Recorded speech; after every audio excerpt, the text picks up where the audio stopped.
শারীরিক সম্পর্ক করে মেয়েটার পেটে বাচ্চা ধরে গেছে। তো মেয়েটা যখন মানে এইসব বুঝতে পারতেছে, আস্তে আস্তে বুঝতে পারতেছে যে ওর পেটে বাচ্চা আছে, তো ওর বমি বমি ভাব হয়, ওর ঘুরান লাগে, খাইতে পারে না। তো মানে বলতেছে যে হইতেছে গিয়া মানে ওর পেটে বাচ্চা এরকম ও একটা ফিল করতেছে। পরে হইতেছে গিয়ে এইসব ফিল করতেছে ওর পেটে বাচ্চা, তো কিছু বলতে পারতেছে না কাউকে, বাবা মার কাছেও বলতে পারতেছে না, কারো কাছে শেয়ার করতে পারতেছে না। আমার নাম মিতু, আমার বাসা গফরগাঁও। তো আমি ক্লাস 10 পর্যন্ত পড়াশোনা করেছি, এরপরে আমি আর পড়াশোনা করতে পারি নাই। আমার বাড়ির থেকে জোর করে আমাকে বিয়ে দিয়ে দিয়েছেন। তো আমাকে বিয়ে দিয়ে দিয়েছেন, তো আমি আর এরপরে পড়াশোনা করতে পারি নাই। পরে আর কি 2-3 বছর সংসার করার পর সেই ছেলেটা একটা গ্যারেজে জব করতো, গ্যারেজে চাকরি করতো। প্রথমত ও আমার বাবাকে অনেক লোভ লালসা দেখে আমাকে বিয়ে করেছেন। আমিও দেখতে শুনতে সুন্দরী ছিলাম, তো তারা পছন্দ হয়েছিল। তো এইসব লোভে পড়ে সে আমাকে বিয়ে করেছে। আমার বাবা বলছিল যে বিয়ের পরে সে আমার জামাইকে একটা গাড়ি আর কি মানে হোন্ডা এইসব একটা দেবে, তো সে লোভে পড়ে আমাকে বিয়ে করতে চাইছিল। তো তার কিছুদিন পরে শুনি যে হইতেছে গিয়ে ওই একটা মেয়ের সাথে সম্পর্ক করে। তো আমাকে বিয়ে করার সব রকম মানে প্ল্যানিং হয়ে গেছে, কাজকর্ম সব কমপ্লিট হয়ে গেছে। তো সে ছেলেটা আমাকে বিয়ে করতে চায়, তো আমাকে বিয়ে করতে চাই এটা বলছে, আমিও রাজি হয়ে গেছি যে হ্যাঁ আমি রাজি আছি, যে কোনো টাইম বিয়ে করতে চাই, সমস্যা নেই। কয়েকদিন পর শুনি সেই ছেলেটা অন্য একটা মেয়েটাকে বিয়ে করে রেখেছে। সেই চট্টগ্রামে গেছিল সে জবের জন্য গেছিল, জবটা হয় নাই, দুর্ভাগ্য ওর।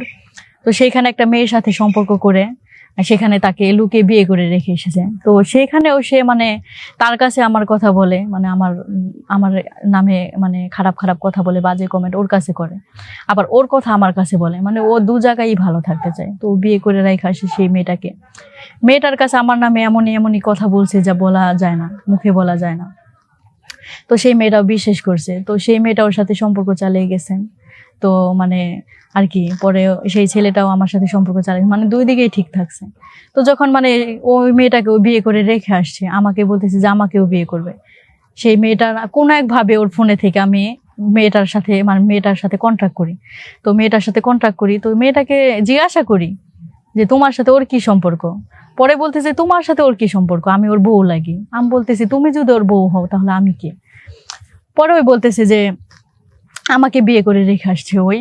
আর আমি বলতেছি যে তোমাকে বিয়ে করে রেখে আসছো, তারপরেও দ্বিতীয় বিয়ে কেন করবে, ও আমাকে বিয়ে করতে চাইতেছে। তো পরে সেই মেয়েটাকে কিছু না বইলা, ছেলেটাকে আগে কিছু না বইলা, পরে জাস্ট আমি যে ওকে জিজ্ঞাসা করতেছি যে তুমি নাকি বিয়ে করে রেখে আসছো, তারপর আমাকে কেন বিয়ে করতে চাইতেছো। ছেলেটা আমার কাছে মানে সবকিছু মানা করতেছে যে আমি করি না, এইসব করি না, হ্যান ত্যান সেই, আমার কাছে কোনোভাবে স্বীকার করতেছে না যে ওই বিয়ে করে রেখে আসছে। তো তারপরে আর কি মেয়েটা পরে এরকম চলতেছিল, তারপরে আরেকটা মেয়ের সাথে ওই সম্পর্কে জড়ায়। এরপরে আমি মানে ওর সাথে কয়েকদিন কথা বন্ধ করে দিয়েছিলাম, তারপর আবার কথা বলা শুরু করে, আমরা দেখা করি। ওই আমাকে অনেক কষ্ট করে মানে অনেক হাতে পায়ে ধরে ওর সাথে দেখা করেছে, তারপরে আমরা মানে আবার রিলেশনে জড়াই।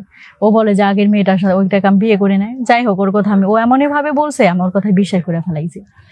তো বিশ্বাস করছি, পরে হইতেছি গিয়া আমি ওর সাথে আবার সম্পর্কে জড়াইছি। আমরা ঠিকই ঘুরতে যাইতেছি, ফিরতে যাইতেছি প্রতিদিন। ও আমার সাথে সম্পর্ক চালিয়ে যাইতেছে, ওই মেয়েটার সাথেও চালিয়ে যাইতেছে। আমি কিছুই বুঝতেছি না। আমি ওরা এমনই ভালোবাসি যে ওরা এমন বিশ্বাস করি, নিজের থেকে বেশি বিশ্বাস করি। তো এরকম ভাবতেছে ও। পরে ওর মন মাইন্ড অন্যরকম একদম পুরাই। ও তো সবসময় হ্যাপি, হাসি খুশি, হ্যাপি সবসময়। পরে ও আবারও মানে আমাদের দুজনকে, ওর বউ বিয়ে করে রাখা, আবার আমাকে ওর গার্লফ্রেন্ড আমাকে রাখা, ও আবার মানে পরকীয়া সম্পর্কে জড়াইছে একটা মেয়ের সাথে। তো সেই মেয়েটার সাথে মানে একদিন দেখা করে, মেয়েটার সাথে পরকীয়া সম্পর্ক কইরা, শারীরিক সম্পর্ক করে মেয়েটার পেটে বাচ্চা ধরে গেছে। তো মেয়েটা যখন মানে এইসব বুঝতে পারতেছে, আস্তে আস্তে বুঝতে পারতেছে যে ওর পেটে বাচ্চা আছে, তো ওর বমি বমি ভাব হয়, ওর ঘুরান লাগে, খাইতে পারে না। তো মানে বলতেছে যে হইতেছে গিয়া মানে ওর পেটে বাচ্চা এরকম ও একটা ফিল করতেছে। পরে হইতেছে গিয়ে এইসব ফিল করতেছে ওর পেটে বাচ্চা, তো কিছু বলতে পারতেছে না কাউকে, বাবা মার কাছেও বলতে পারতেছে না, কারো কাছে শেয়ার করতে পারতেছে না। তো এইসব কি পরে সেই ছেলেটার কাছে যায়, ছেলেটা আবার মানে আমাদের বাসার ওইখানে একটা দোকান, সেইখানে গিয়ে পরে ওকে বলে যে আমার পেটে তোমার বাচ্চা, তোমাকে এখন বিয়ে করতে হইবে আমার। তো সেই ছেলেটা ওকে মানে বাচ্চাটা নষ্ট করে ফেলাইতে ওষুধ দেয়। তো সেই ওষুধটা যখন দেয় আমাদের এলাকার লোকজন দেখে ফেলে। তো দেখে